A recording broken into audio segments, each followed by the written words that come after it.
It is Thursday, April 23, 2026. Netflix just beat their first quarter earnings expectations, yet, and this is wild, the stock is in a massive 13% free fall this week. Yeah, it really took a nosedive. Right. So the question we are exploring for you today is simple, but the answer is highly complex. Is this a classic falling knife value trap that's just going to cut you if you try to catch it? Or is this, the ultimate buying opportunity for an undervalued giant? Honestly, it's arguably the defining debate on Wall Street right now. I mean, we are looking at a bizarre, almost historical disconnect between a company's actual fundamental performance and how the market is reacting to its future guidance. Absolutely. And welcome to the Deep Dive, where we take the massive stack of reports, charts, and news surrounding Netflix and distill it down to what actually matters for you. But before we tear into the financials, if you find this kind of breakdown helpful, please like the video, subscribe to our YouTube channel, and you definitely have to leave your feedback in the comments below. We really want to know if you think this is a buy or a trap. For sure. And to ground us in reality, let's just look at where the stock is sitting at this exact moment. Good idea. Netflix currently commands a market cap of roughly $399.5 billion. The stock is trading right around $94.83. So under $100 now. Yeah, exactly. Following that violent 13% crash, we are stuck in a painfully neutral, mixed trend. The market is essentially paralyzed right now, just trying to price in a completely new set of variables. Okay, let's unpack this. Because to actually understand the severity of this crash, you first have to grasp just how bulletproof this company looks on paper. Oh, totally. I went through the 2025 annual reports from our sources, and the financials aren't just good, they are staggering. They really are. Like for all of 2025, they posted a total revenue of $45.18 billion. But, revenue doesn't mean much if you're burning it all. Here is the kicker.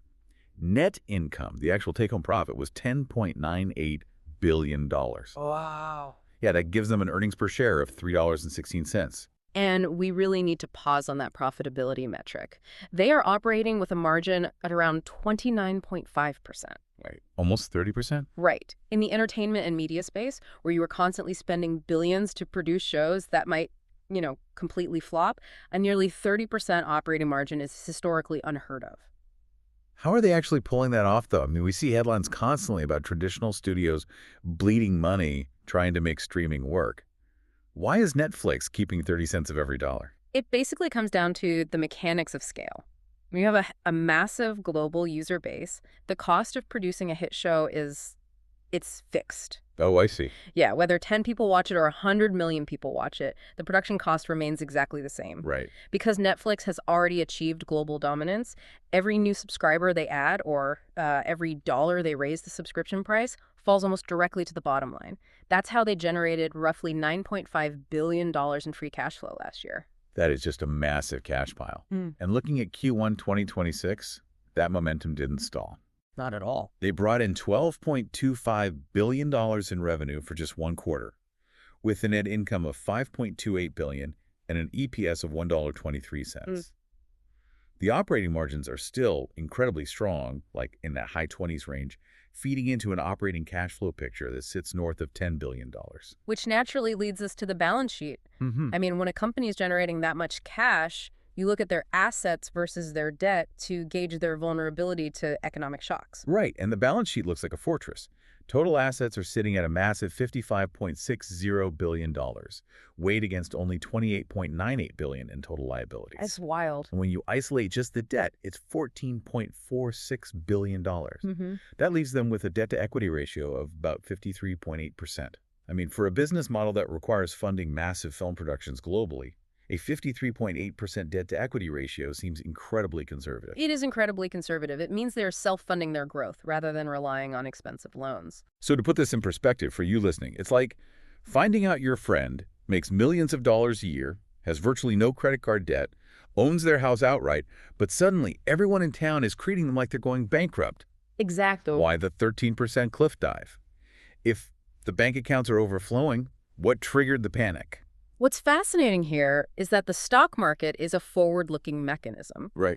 Wall Street does not care what you did yesterday. It only cares about what you are going to do tomorrow. And despite these Fortress-like financials, Netflix dropped two massive bombshells that just spooked institutional investors. Okay. The first was a noticeably weak revenue forecast for Q2. But surely a single weak quarter of guidance doesn't justify wiping billions of dollars off a company's market cap, right? Companies have slow quarters all the time. You're right, a soft quarter alone wouldn't trigger a 13% free fall for a company generating this much cash. It was the second catalyst that broke the market's trust. What was it? Netflix announced a major strategic shift. They are going to completely stop reporting their subscriber numbers. Wait, really? Yeah. But for the last 10 years, subscriber growth was the holy grail. It was like the only metric that mattered in the streaming wars. And that is exactly why the market panicked. Wall Street relies on specific metrics to build financial models.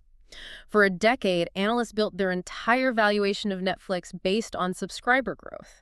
Ah, So when a company suddenly hides the most important variable in the equation, the immediate psychological assumption is that the company is trying to conceal terrible news. like they've hit a wall. Exactly. Investors assume the era of explosive subscriber growth is officially dead. So if the core business is financially bulletproof, but investor sentiment is completely shattered by this lack of transparency, we really need to look at the battlefield itself. We do. Let's dig into the technical analysis, the price action, and who is actually moving the market right now. Looking at the charts, we have a 52-week range that spans from a low of $75.01 to a high of $134.12. At roughly $94 today, we're obviously seeing a lot of short-term weakness. The short-term chart is incredibly weak. The stock recently broke out of a downward sloping channel, but unfortunately, it broke to the downside. Ouch. Yeah, now it is consolidating in a technical pattern known as a bearish pennant. Let's break that down for those who don't spend their days staring at candlestick charts. What actually creates a bearish pennant, mechanically speaking? It's basically driven by buyer exhaustion. The flagpole of the pennant is that massive, violent 13% drop. Right. Following a drop like that, you usually see a brief period where the price bounces up and down in an increasingly tight triangular range. That's the pennant. So it's like a pause. Exactly. It represents a temporary tug of war. The aggressive sellers take a breath, and a few optimistic buyers step in. But typically, the underlying selling pressure remains too heavy, and the stock eventually breaks downward again, continuing the trend of the initial flagpole. That sounds ominous. Are the other technical signals backing up that bearish view? They are. If you look at the moving averages, the stock is trapped. It is currently trading below both its 50-day average, which sits at $92.23, and its 200-day average, which is way up at $105.71. And why does the 200-day moving average matter so much? Is it just like an arbitrary line on a screen? No, it's far from arbitrary. The 200-day moving average is essentially the line in the sand for massive institutional investors and algorithmic trading bots. Oh, interesting. When a stock falls below its 200-day average, large funds automatically categorize it as being in a long-term downtrend. It triggers automated sell programs and literally prevents certain portfolio managers from buying it until it proves it can recover. Wow. What about the RSI, though, the Relative Strength Index? Does the momentum show any signs of life? So the RSI measures the speed and magnitude of recent price changes on a scale of 0 to 100. Right now, Netflix's RSI is hovering in the 30 to 40 range. Okay. Anything below 30 is generally considered oversold, meaning the initial panic selling might have been too extreme. So emerging into that 30 to 40 range means we are recovering. Not necessarily a recovery, just a stabilization. It tells us we are out of the immediate panic selling phase, but the momentum is still structurally weak. There just isn't enough buying pressure yet to force a real reversal. That leads perfectly into the order flow. If the bots and the institutions aren't buying, who is? Where is the actual safety net for this stock? Currently, we are seeing immediate short-term support right around the $92.50 mark. There is a small floor there where buyers are defending the price. Right. But the truly fascinating data point is where the big money, the institutional whales, are placing their buy order. Where are they? They aren't rushing in at $92. They are showing massive accumulation signals much lower, waiting near a critical historical bounce point of $82. $82. That implies the smartest money in the room thinks this stock have another 12 to 15% to fall before it's actually a bargain. Correct. And on the upside, the sellers are aggressively defending resistance at the $96 to $97 level. Makes sense. If the stock somehow pushes past that, it faces a massive psychological wall at $100. Humans are naturally biased toward round numbers, and $100 also perfectly aligns with the 21-day exponential moving average right now, making it double resistance. Beyond that, the next major ceiling isn't until $114. Wow. There is also a huge piece of news complicating this technical picture.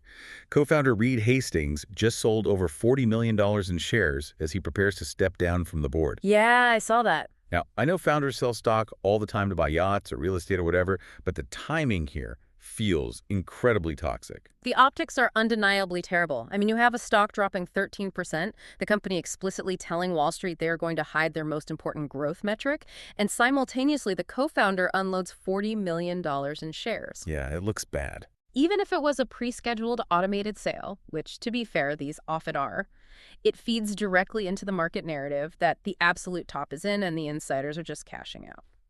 Taking all of that into consideration, what does this actually mean for the everyday retail investor who is watching this unfold? It highlights a massive downside volatility risk and the mechanics of the classic retail trap.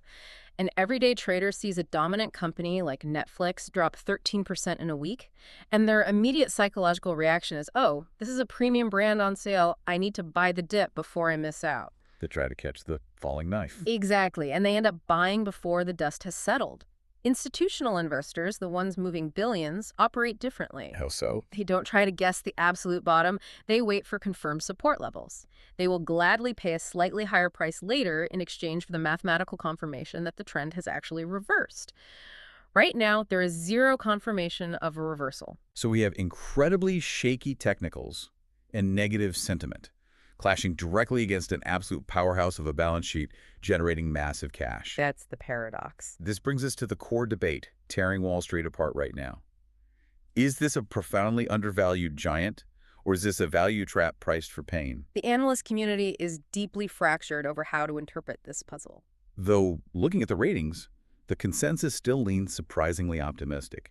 The majority maintain a buy or strong buy rating. The average 12-month price target sits at $114.37. Right. And there are some incredibly aggressive bulls, like the analysts at MoffettNathanson, who have targets of $134 or higher. Let's map out this bull case first. Yeah. If I'm betting on a best-case recovery, what is my argument? The entire bull thesis is anchored to that overwhelming cash flow. The bulls argue the market has completely lost its mind by punishing a company that generates $9.5 billion in free cash flow and commands a dominant global base of over 325 million subscribers. That scale is just massive. Exactly. That scale creates an economic moat that competitors like Disney or Paramount simply cannot cross without burning billions in the process. And it's not just the catch they have, it's the financial engineering they are doing with it. The sources point to a massive $25 billion share buyback program. Yes, that's huge. Walk me through the actual mechanics of that. How does a buyback protect the stock price? So a share buyback is essentially the company stepping into the open market and buying its own stock, then retiring those shares. It basically reduces the total supply of shares available to the public. Right, supply and demand. Through the basic law of supply and demand, if the company is worth the same amount but there are fewer shares in existence, each remaining share becomes intrinsically more valuable. So it artificially boosts the earnings per share because the earnings are divided by a smaller number of shares. Precisely. Furthermore, a $25 billion buyback acts as a psychological safety net, a sort of put option for the market. Meaning what exactly? It tells investors, if you panic and drive the price down, we will gladly use our massive cash pile to buy back our own company at a huge discount. That is a massive stabilizing force. The bulls are also pointing heavily to Netflix's pricing power. They just announced new price hikes, taking the standard plan up to $19.99. Which is a bold move. Plus, they have a rapidly growing ad-supported tier. I was reading that the ad tier actually generates more revenue per user than the standard subscription because they get the base fee plus the ad revenue. That's the secret to their pivot. They are shifting from raw subscriber growth to maximizing the average revenue per user, or ARPU. And they are expanding the ecosystem entirely. They are pushing aggressively into gaming, live content like sports, and stand-up specials and podcasts.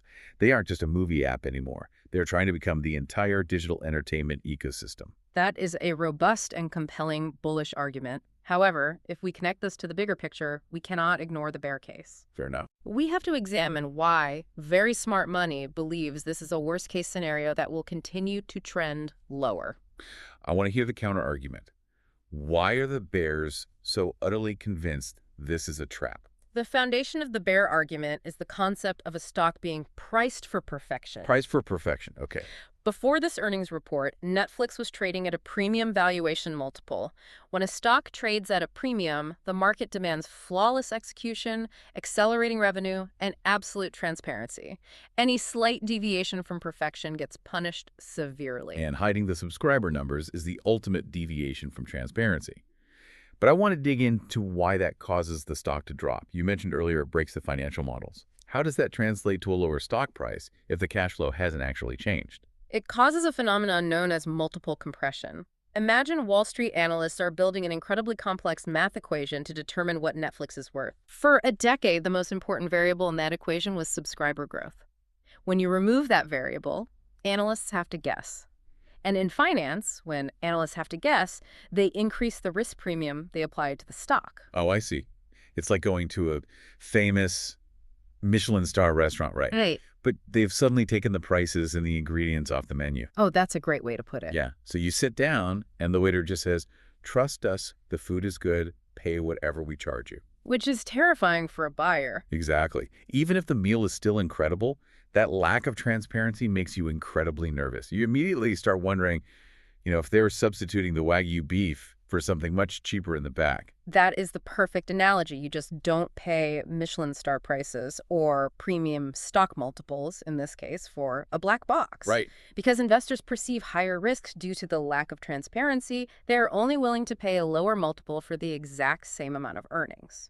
The business can be perfectly healthy, but the stock price falls simply because trust has evaporated. That makes total sense. And you combine that evaporation of trust with the actual data point of a Q2 guidance miss. They are explicitly telling the market that revenue growth is slowing down right now. Combine that with the massive external threats looming over them. The streaming landscape is actively consolidating. The bears are hyper-focused on the impending Paramount and Skydance merger. Right, because historically, Netflix thrived by licensing content from traditional studios.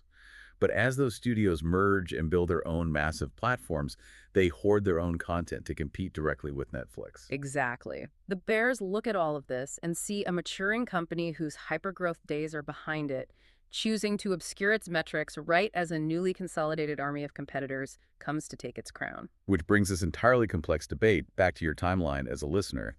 You really have to weigh the short-term market psychology against the long-term cash generation of the business. Timeline dictates everything in investing. Synthesizing the data we've covered, the short-term outlook remains highly volatile and strictly bearish. It makes sense given the panic. The market is still trying to metabolize the shock of losing that crucial subscriber data while simultaneously bracing for a weak second quarter. In the immediate future, fear, momentum, and algorithmic selling are driving the price action. But if we zoom out and look at the medium to long term, the medium to long-term perspective remains moderately bullish, but it is highly conditional. It relies entirely on management's ability to execute this pivot. right, they have to deliver. The $19.99 price hikes need to generate revenue without triggering mass subscriber cancellations. The ad-supported tier must continue to scale profitably, and most importantly, management needs to aggressively and intelligently deploy that $25 billion buyback program to establish a firm floor under the stock price. And if they do, If they execute on those three fronts, the underlying cash flow absolutely justifies a much higher valuation over time. it is the ultimate tension between market sentiment and business fundamentals.